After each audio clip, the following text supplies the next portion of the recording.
Streaming live. Yeah. Okay.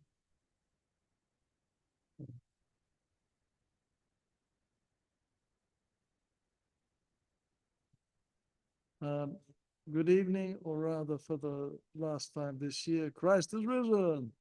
All right, so let me say the Troparion. Christ is risen from the dead, trampling down death by death, and on those in the tombs bestowing life. Right now, um, so tonight's topics are. I've realized that I just had too many. I was a little bit overconfident, and I included 5 topics, and it would just take too long. So we're going to postpone the last one. So they are leaders mistreat Christ's messengers, the wedding feast of the king's son, Christ answers the Pharisees and the Herodians, and the Sadducees ask about the resurrection. And we're just reading sequentially in the Gospel of Matthew tonight. I will be referring to some little passages in the other two out of the synoptics, because they all cover these, mostly they cover these, all of these topics. And we're going to also read a little bit from from the Old Testament, but we'll get to that. So let's have a look at the first topic, and that's leaders mistreat God's messengers. Matthew chapter 21, verses 33 to 46. Right.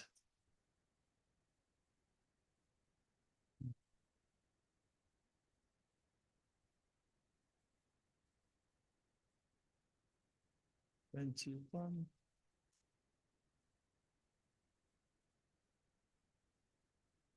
No, 33. Yes.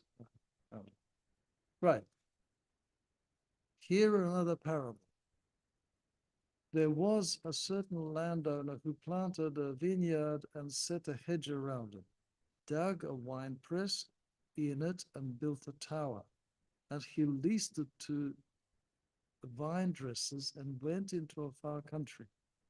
Now, when vintage time drew near, he sent his servants to the vine dressers that they might receive its fruit. And the vine dressers took his servants, beat one, killed one, and stoned another. Again he sent other servants, more than the first, and they did likewise to them. Then last of all he sent his son to them, saying, they will respect my son. But when the vine dressers saw the son, they said among themselves, this is the heir. Come, let us kill him and seize his inheritance. So they took him and cast him out of the vineyard and killed him. Therefore, when the owner of the vineyard comes, what will he do to those vine dressers?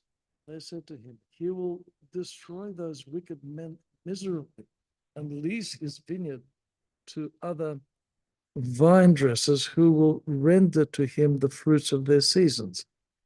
Jesus said to them, have you never read in the scriptures, the stone which the builders rejected has become the chief cornerstone? This was the Lord's doing, and it is marvelous in our eyes. Therefore I say to you, the kingdom of God will be taken from you and given to a nation bearing the fruits of it. And whoever falls on the stone will be broken, but on whomever it falls, it will grind him to powder. Now, when the chief priests and Pharisees heard his parable, they perceived that he was speaking of them. But when they sought to lay hands on him, they feared the multitudes, because they took him for a prophet. All right, now that's a substantial passage there. So let's have a look at it. So in this parable, Jesus Christ is more direct in reading the thoughts of his enemies and revealing them. he reveals that what they will do with him, but at the same time gets them to pronounce the verdict over the killers of the Messiah, the Son of God. The vineyard here, as in Isaiah chapter 5, verses 1 to 7, and I'm going to read you this passage in a minute, represents the people of Israel, the chosen people. The owner of, is God, the tower, the hedge, the winepress are images of God's love and care for Israel.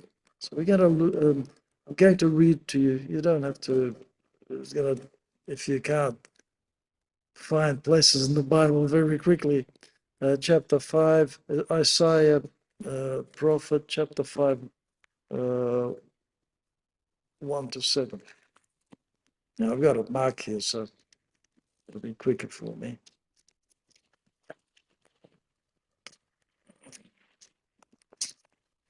Isaiah. Yeah. 5, 1 to 7.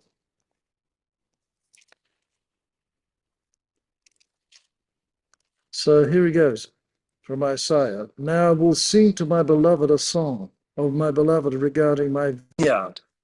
There was a vineyard for my beloved, a place in power and richness. He placed a wall around it and fortified it. He planted it with the choicest vine. He built a tower in its midst, and also made a winepress in it. Look how the Lord uses this passage from Isaiah. It's exactly the same elements. So he waited for it to bring forth grapes, but it produced thorn plants. And now, man of Judah and inhabitants of Jerusalem, judge between me and my vineyard. What shall I do? What shall I yet do for my vineyard that I have not done for it? I waited for it to bring forth grapes, that it produced thorn plants. But now I will tell you what I shall do with my vineyard. I shall remove its wall, and it shall be for booty. It shall break down. I shall break down its wall, and shall be trampled underfoot. I will forsake my vineyard. It shall not be pruned or cultivated, but thorns shall sprout forth as in a barren land. I will also command the clouds not to rain on it. The vineyard of the Lord of hosts is the house of Israel, and the man of Judah is his beloved plant. I waited for it to bring forth judgment, but it brought forth lawlessness and not righteousness. That's pretty strict and similar kind of words there. So the vineyard was made comfortable inside and hedged from bad influences of the pagan neighbors. The vine dressers are the priests and leaders of the people, appointed to be guardians of the house of Israel. The beaten up and murdered servants of the owner are the prophets of God. The Son, of course, is Jesus Christ himself.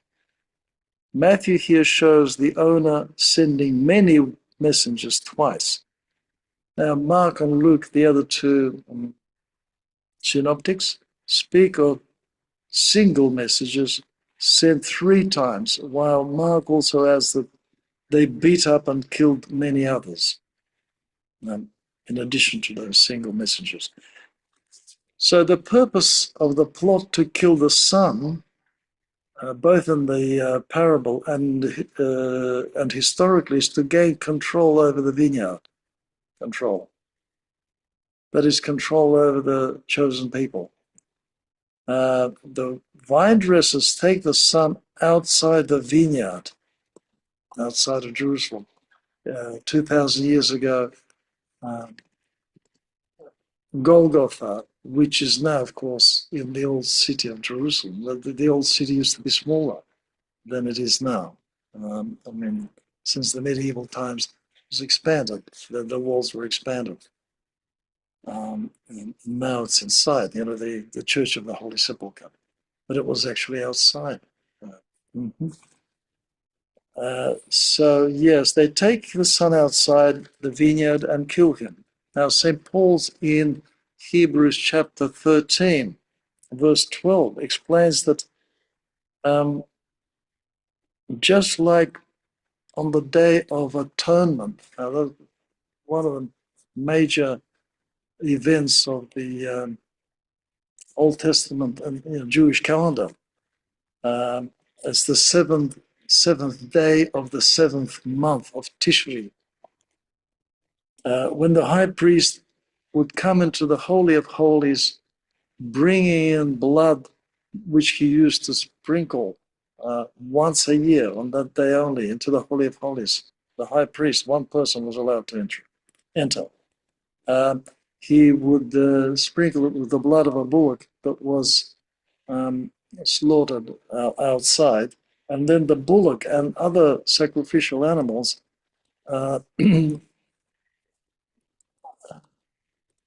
would be their carcasses would be burnt outside of the camp. Okay, so grab a chair, come up here, come closer. Paul writes, therefore Jesus also, that he might sanctify the people with his own blood, suffered outside the gate. In Hebrews chapter 13, verse 12, as I said. So, look, there is so much connection in the gospel and the rest of the New Testament with the Old Testament that, it really works together. You have to understand that. You can't just separate them.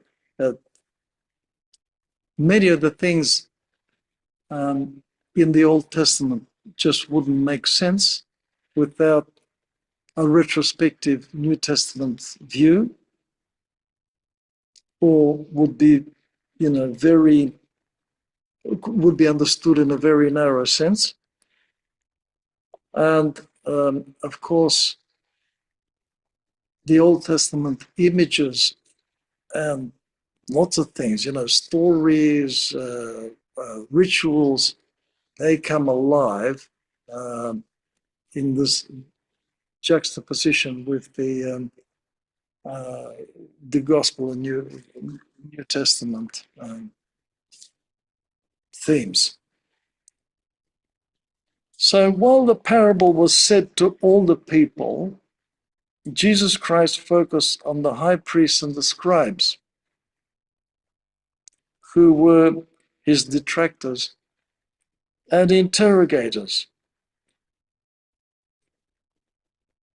who were asking him, remember, by what authority did he do these things? Not being a priest of the temple, he cleansed the temple by, upsetting the tables of the money changers. And, we're not going to go into it again. We did it last time. So on what authority did he behave as he did in the temple? So he's answering them. But of course, there's a large crowd of people listening to it. Now, having finished the parable, Christ asked his listeners, who had not yet had a chance to think about the parable properly, and they understood it just on the level of the storyline. What will the owner of the vineyard do with these evil vine dressers when he comes back? And they reply, he will destroy the evildoers and pass the vineyard to other people who will look after it properly. Now, in Mark's Gospel, it says that Jesus Christ said this himself. In Matthew, we see that it's the people. Christ asked the question. So what is the owner going to do with them? And he seems more likely that he actually did that. So they pronounced the judgment themselves. Now, in Luke's account, some of the listeners answer, certainly not, meaning, let not this happen. God forbid, in that sense. Because then it shows that they understood what he was talking about in the parable and that it applied to them. But the Lord agrees with the ones who pronounced their judgment on the wicked vine dressers, adding the words of Psalm 117, Psalm 118 in the Hebrew Bible. As I have to periodically remind people that the Septuagint it doesn't divide Psalm 9 into two parts, but the Hebrew Bible does. So that's why there's one psalm. There's 151 psalms in the Hebrew Bible and only 150 in the Septuagint, the old version that is quoted everywhere in the New Testament. So this is the quote from that psalm, verses 22, 23, which I read. The stone which the builders rejected has become the head of the corner. Now, according to St. John Chrysostom, Archbishop of Constantinople in the late 4th century, those falling on the stone are people who suffer for their rejection of the Messiah in this life, and who may yet repent through their sufferings. They come to a sort of an enlightenment.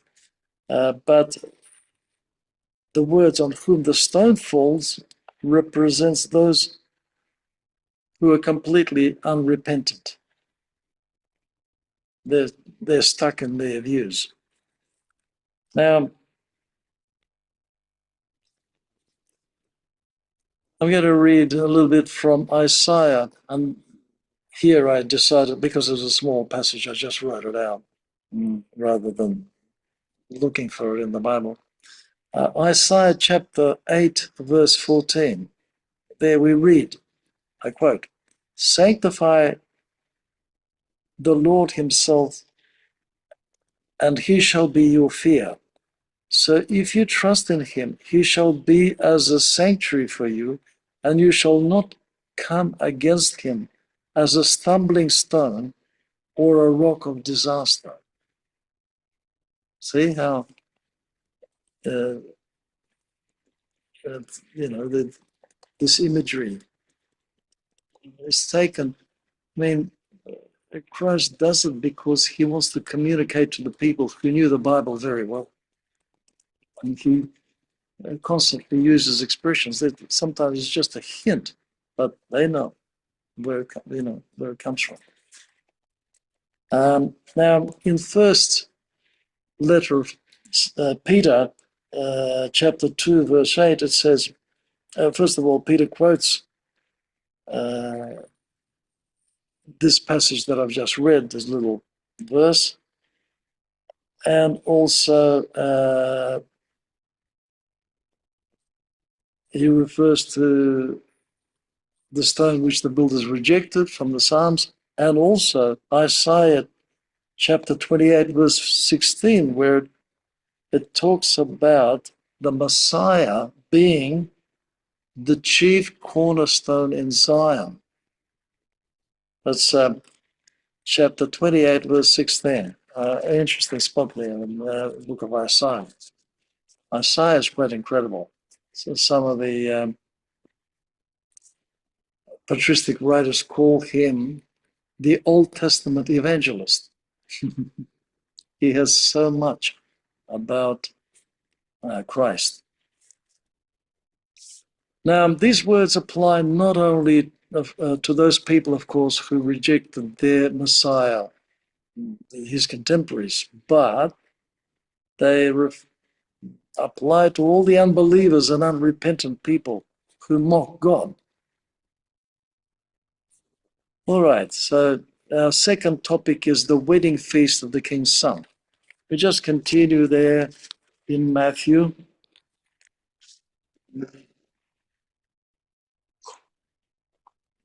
In the study Bible, it's titled, Who Enters into the Kingdom?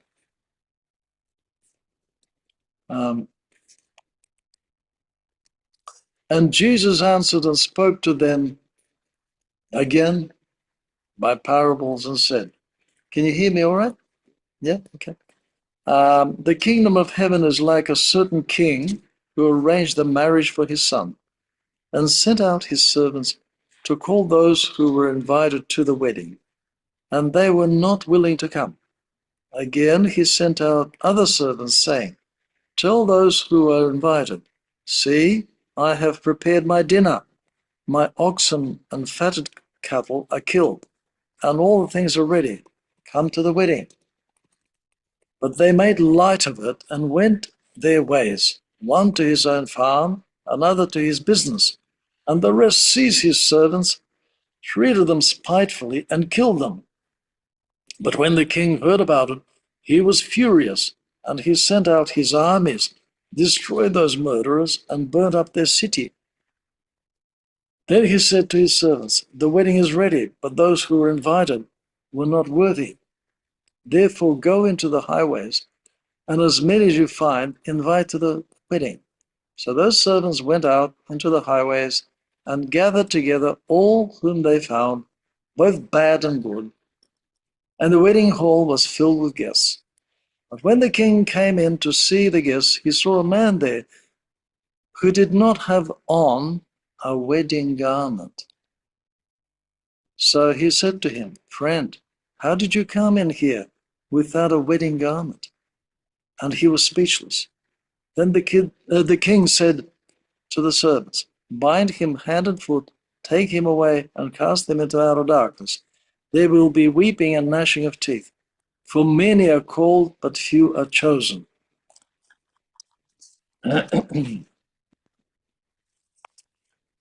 So, the impression created by the earlier parable, the one about the vineyard, right, was so powerful that the high priests and Pharisees attempted to arrest Jesus, as we saw, but could not because of the huge crowds of people that surrounded him. So, in response to their attempt to apprehend him, Jesus Christ offers another parable.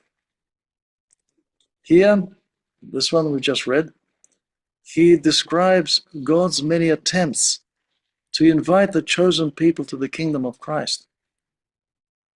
Now, only after many attempts and acts of patience and long suffering to attract the invited people to come on their own accord, good and the good and the bad, without prejudice.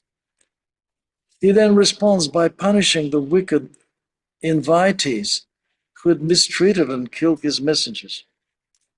Now, this is plainly a hint there at what was coming, in about 4 decades, when two Roman generals, first Vespasian and then his son Titus, came with the Roman armies to suppress the Jewish revolt. That's the first Jewish war.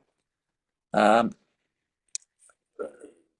often happened in Roman history, successful generals became emperors. They were, because very often Roman generals were dictators, military dictators. They just took power and became emperors. And then Vespasian, after Vespasian, his son became the emperor. Now, this parable has many similarities with the one in Luke chapter 14, verses 16 to 24, about people invited to a dinner. In Luke, we see, I'm not going to read it here, just going to contrast, compare and contrast aspects of the two. In Luke, we see the kingdom of God represented as a family dinner. Here, it's a grand feast for the wedding of the king's son, much grander. The two parables are even more divergent according to their content. In the first parable, the invited guests are simply distracted by their earthly interests and attachments. In the second, they are shown as murderers of God's messengers. In the first parable, the invited guests are punished only with God turning away from them. In the second, they and their city are destroyed. And in the first parable, the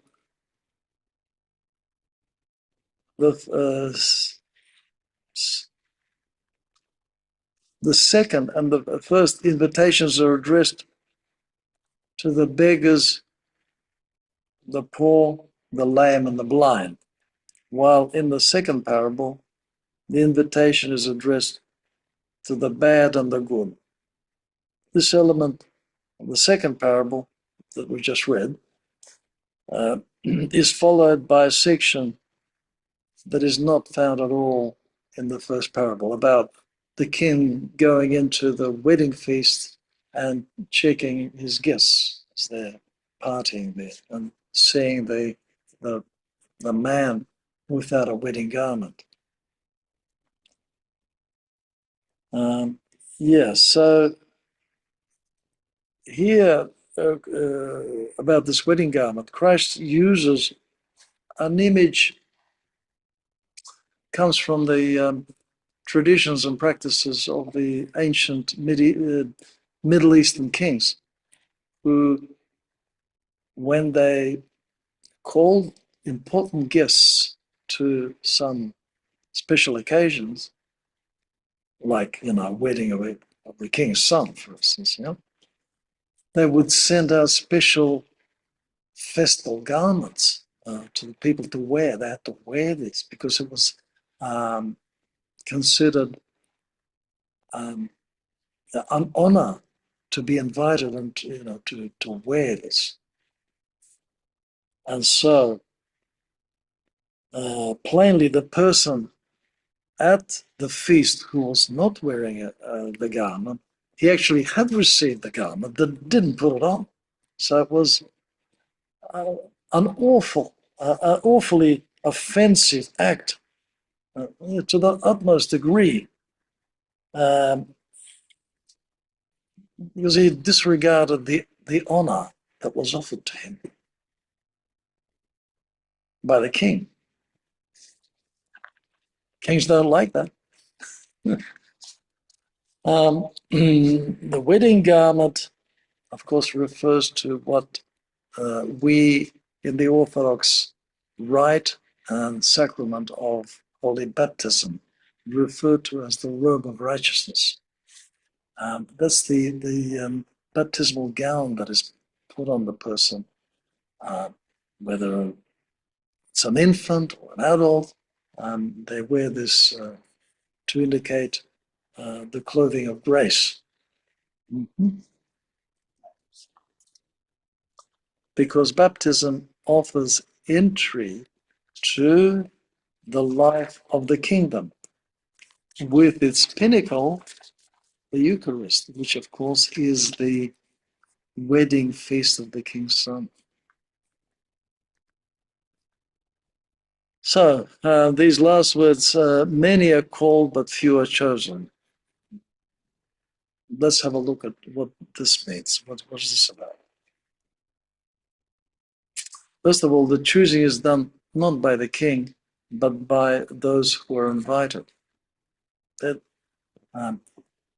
God wants everyone to be saved, but we human beings have been given free will, so we make the choice.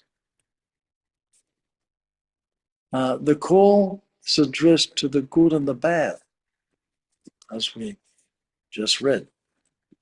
And they are present in the kingdom, in the church, in her earthly journey.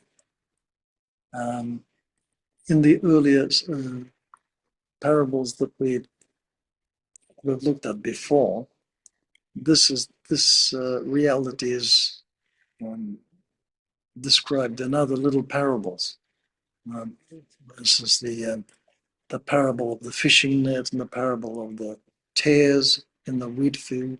So the church has a presence of people who,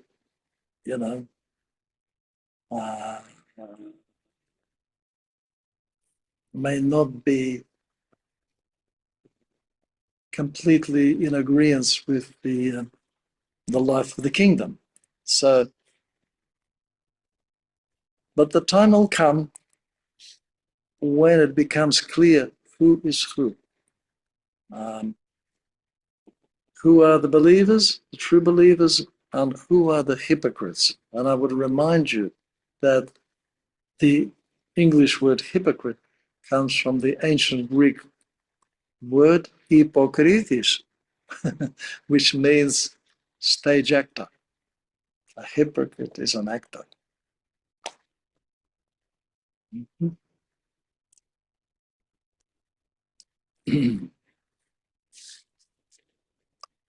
The meaning of the many and the few is different in the two parables. In the second one that we just read, the many are those to whom the apostles direct their words about Christ. The few are those who become committed Christians. In the first parable in Luke, the few refers to those Christians who receive eternal blessedness. Right, our next topic is Christ answers the Pharisees and the Herodians.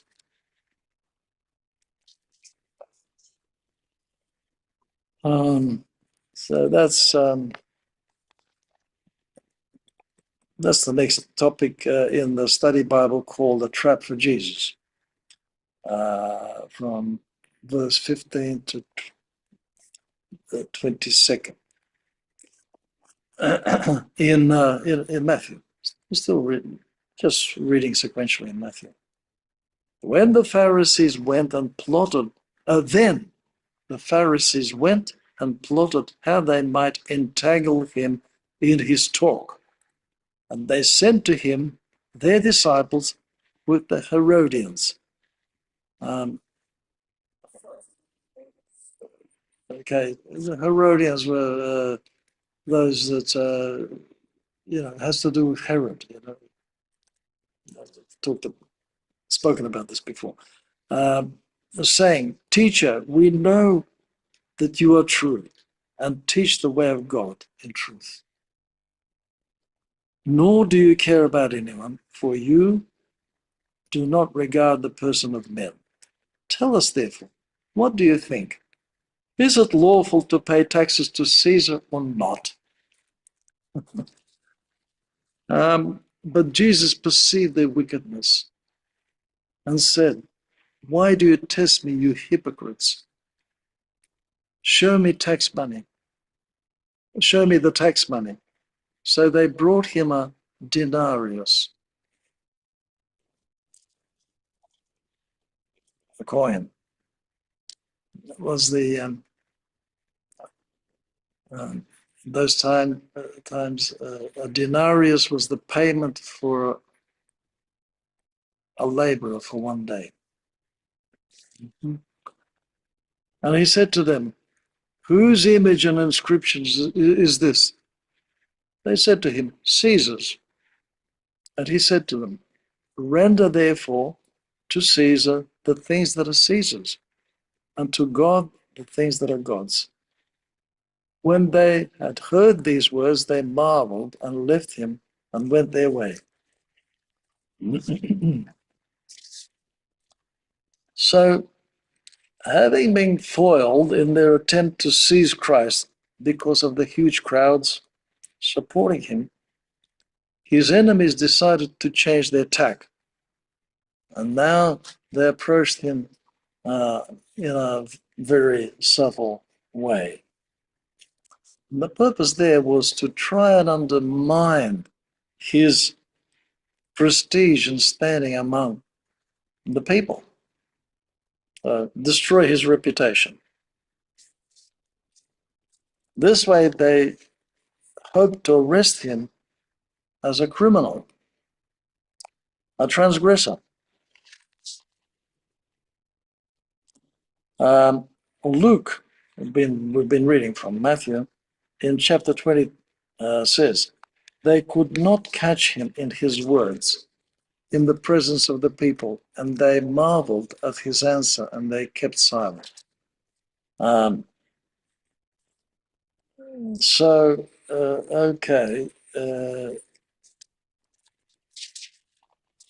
They approached him with the question about paying taxes to Caesar with a sly and hypocritical preamble. Now, that's just ghastly. How false, that suddenly changed their tack, and they suddenly appear to speak as his friends, and they pretend to respect him. But even an ordinary person would be able to figure out that this was some sort of a trick. A person would see their cunning and their false approach. And the Lord calls them plainly hypocrites. They thought that their question was so clever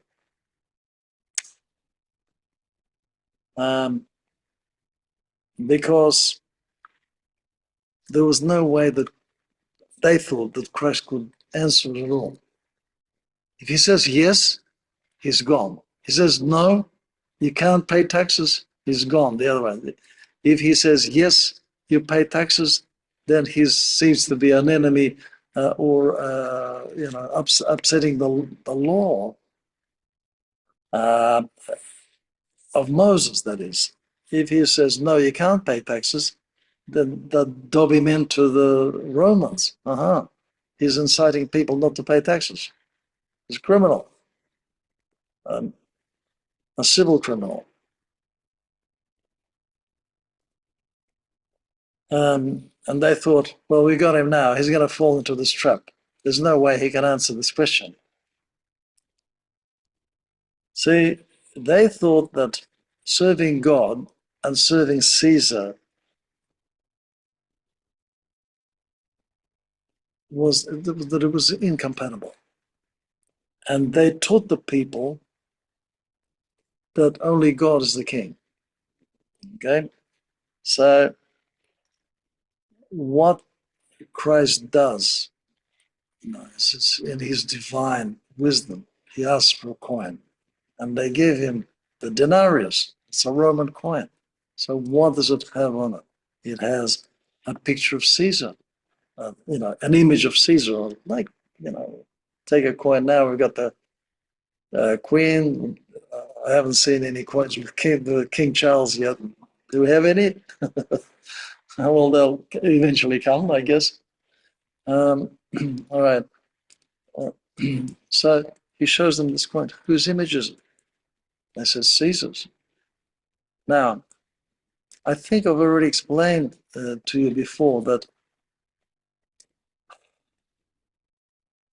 because there was this image of Caesar on it, they would not accept these coins as donations to the temple.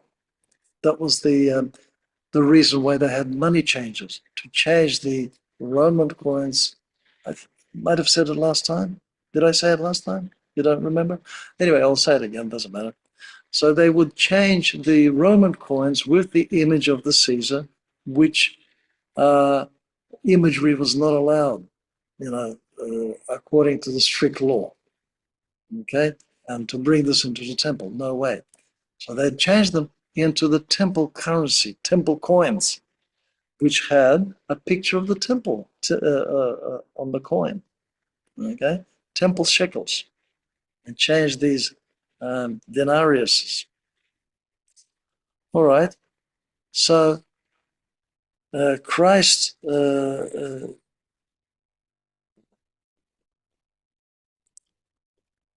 shows them that they're actually already doing this, that they are giving the things of Caesar to Caesar and the things of God to God. Literally, that is, these coins, they use in their taxes, and the coins that they change these Caesar's coins in the temple, they give to God. So they understood it in a completely literal sense, but also it projected this message that look, it is not incompatible as you say because you're already doing it. You're doing it. So why do you ask me this question? Yes.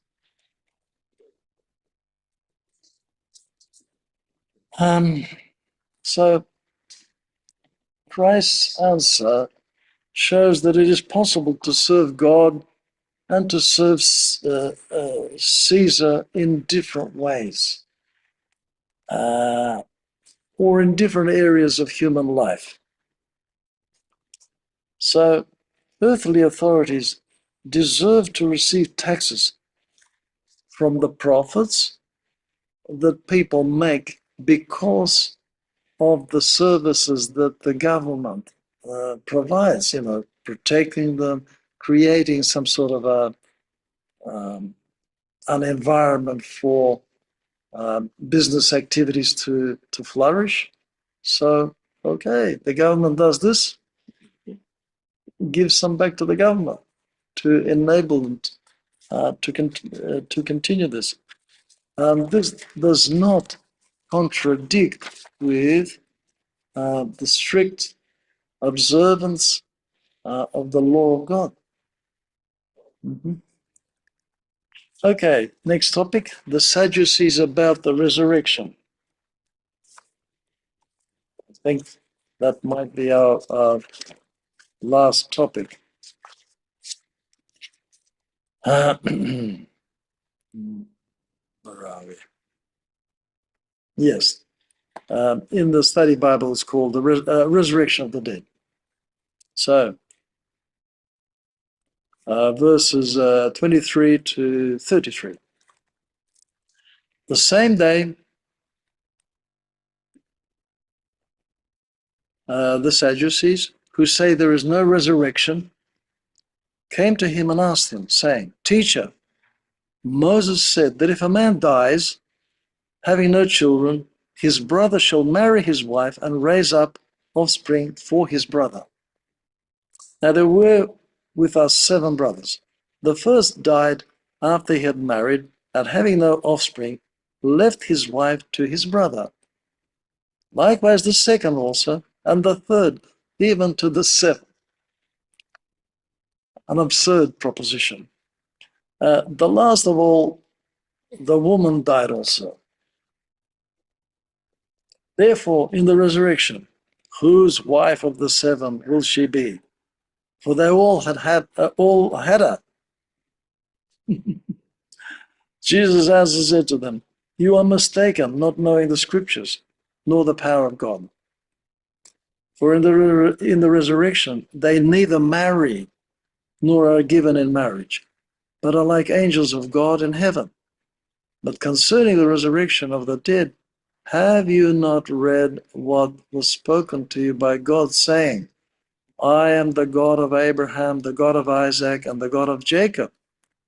God is not the God of the dead, but of the living. And when the multitudes heard this, they were astonished at his teaching. Yeah, this is the last topic for tonight. And we'll just fit a comfortably into the time frame of 1 hour. So we can see that the Pharisees and the Sadducees were divided according to their sectarian views or their party lines. Both parties hated Christ, but they had different reasons for their hate and their fear of him. Different reasons. The Pharisees were more interested in the spiritual dominance over the people and deeply resented and envied Christ's popularity among the people and his authority, his prestige among the Israelites. The Sadducees were composed mainly of the wealthy elite. Now, their reason for hating Jesus was completely different because they were afraid of this popular enthusiasm about Jesus of Nazareth, that it would lead to an uprising. People would get all stirred up and over enthusiastic.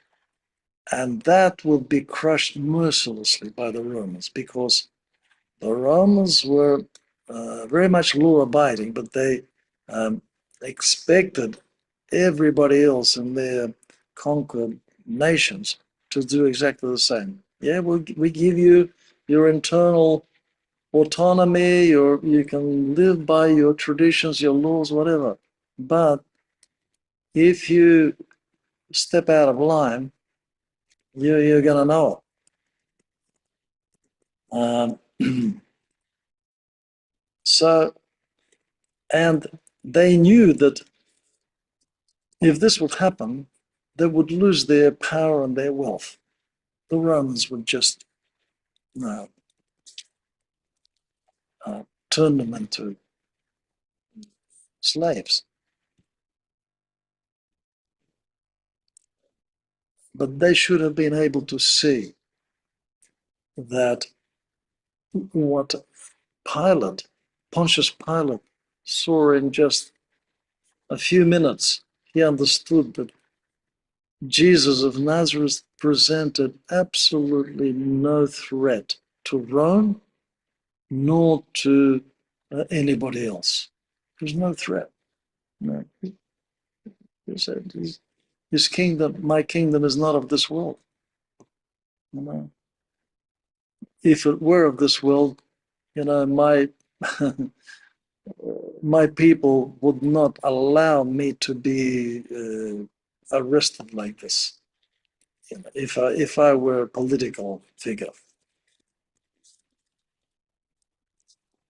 Now, possibly the Sadducees were pleased by the way Christ humiliated the Pharisees. Maybe they thought that he could humiliate the Pharisees even further by supporting the views of the Sadducees that the Sadducees had, who actually laughed with scorn at the beliefs of the Pharisees. The latter, that is, the Pharisees, thought that when the Messiah comes, all the Israelites would be raised from the dead and they would live in the body forever with him. Right? In Israel. And they perceive this in very physical terms. There would be a kind of life like it is now, or was 2,000 years ago. And they laughed at it because they thought it was a fairy tale. Naive, very naive.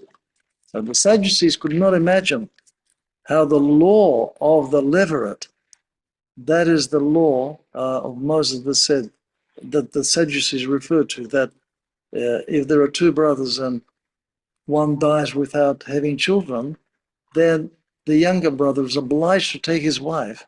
If he's not married, he's obliged to take his wife, and the first child will be counted as the child of the older deceased brother. It's an interesting law which ensured that everybody had descendants, and that, so the name of each person would be preserved.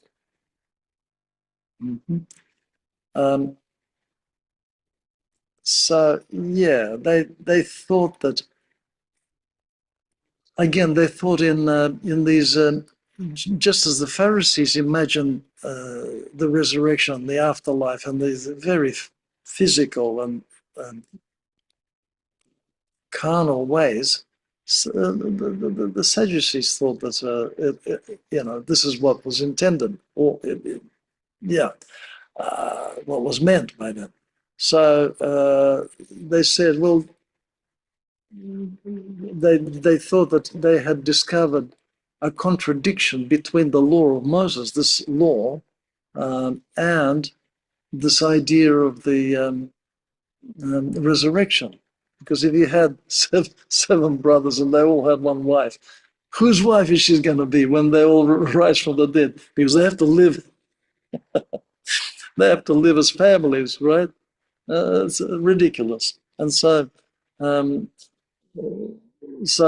their reasoning was that either you have to do away with the law, which is impossible because the law is given by God, or the resurrection, the idea about the resurrection is false and should be thrown out, which they agreed to, that there's no resurrection.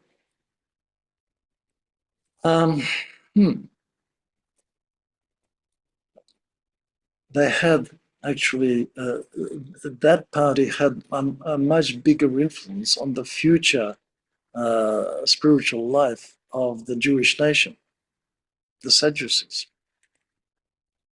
in many ways, because they, as we heard in that parable of the vineyard, they did take over control over the people. The elite. So yes, they said, okay, either we have to assume that the law is wrong, or there's no resurrection. Yes, of course, their problem was, as the problem of the Pharisees, that they looked with a sort of a very carnal, physical, materialistic kind of outlook at the Bible, at the Holy Scripture, from the vantage point of earthly life. That's all. And for that reason, Christ begins by telling them, look, you don't know what you're talking about. In the afterlife, people are like angels. They don't live a physical life anymore. He says, you do not know the power of God. So that needs a little bit of explanation. What does that mean? He corrects the view of the Sadducees, who could not imagine these decayed bodies coming out of the ground and, becoming flesh again. This is what he meant by the power of God. God can do anything. If he created the whole universe out of nothing by his word, why can't he do that? No problem. He can do it. Now, God told Moses at the burning bush that he was the God of Abraham, the God of Isaac, and the God of Jacob. And according to an interesting exegesis, that's interpretation of this passage in the book of Exodus, by Saint Ambrose, the Bishop of Milan, 4th century saint.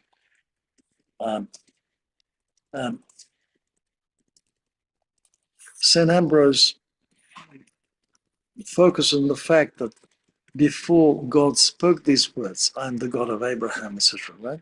He said to Moses, take off your sandals. you're standing on holy ground. He says the reason why he told Moses to take off his sandals was because his sandals are made of leather, that is dead animal skin. And he said that God wanted to communicate to Moses that he is the God of the living. Nothing dead can come in between him and Moses, right? So he takes these sandals off because they are dead skin, animal skin. And Christ says, God is the God of the living, not of the dead. If Abraham, Isaac, and Jacob were dead, why on earth would God refer to himself as their God? Because now, can't go into a very detailed sort of like semantic analysis, but I'll give you one example. In the Orthodox practice, for instance, in the service of the funeral services of commemoration of the dead, we say, and grant him or her eternal memory. Eternal memory. Eternal memory is precisely eternal memory cannot be had here on earth. Eternal memory can only be with God. And whom God remembers, they are alive. They cannot be dead because they are in God's mind. And God is life. And so eternal memory means eternal life. Now, if God calls himself the God of Abraham, Isaac, and Jacob, he hasn't forgotten about them. They have eternal memory with God. They're alive. All right. So that's just an added little extra about this. It may not be clear to people. There's may think, well, why did Christ say? Why does this mean that I'm the God of the living, not of the dead? That God is the God of the living. But it worked because now the Pharisees, and we'll come to that next time. They were impressed with this argument. Okay.